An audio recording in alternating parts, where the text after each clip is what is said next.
নমস্কার, সবাই কেমন আছো? অনেকদিন পর আবার একটা ভিডিও নিয়ে এলাম।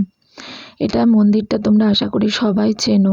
আমার ফেসবুকে তোমরা অনেকেই দেখেছো এই মন্দিরটাকে। তো এই মন্দিরটা এতটাই সুন্দর যে মানে নিজের চোখে না দেখলে তোমরা বুঝতে পারবে না।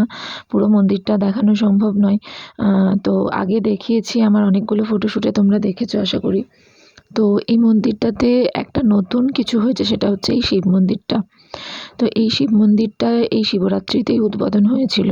তো অনেক দিন ধরেই আমি যাব করছিলাম, কিন্তু আমার সময় হচ্ছিল না, তাই যেতে পারছিলাম না।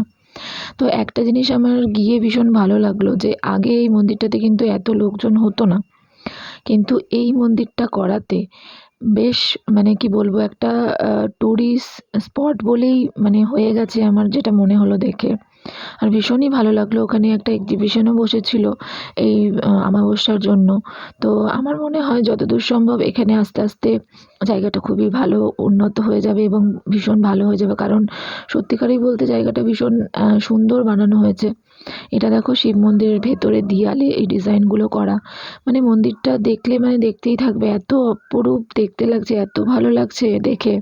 আমার তো ভীষণই ভালো লাগলো। হাতে সময় কম ছিল, আমি বেশিক্ষণ থাকতে পারলাম না। এখানে একটা ছোট্ট মতো মানে চিড়িয়াখানার মতো করা হয়েছে, ছোটো ছোটো পাখি টাখি রাখা হয়েছে, রাজহাঁস এসব রাখা হয়েছে। মানে তোমরা গেলেও তোমাদের ভীষণ ভালো লাগবে। তো সময় পেলে ঘুরে এসো, খুবই সুন্দর জায়গাটা, খুব ভালো লাগবে গেলে। আর কিছুক্ষণ যদি বসে আসতে পারো তো আরও ভালো। তো এখানে এক্সিবিশনও একটা দেখছিলাম, আজকে ছিল মানে কালকে, আমি কালকে ছিলাম শনিবার দিন। তো আমার খুবই ভালো লাগলো, আর মন্দিরটা তো খুবই সুন্দর। একদিন সময় করে গিয়ে আমি পুজো দিয়ে আসবো অবশ্যই। তো বেশ ভালো লাগলো মন্দিরটা মানে দেখে আমার। তো তোমরাও কেমন লেগেছে বলো, আর আমার ভিডিওটা কেমন লাগলো, যদি ভালো লাগে অবশ্যই লাইক করো। থ্যাংক ইউ ভিডিওটা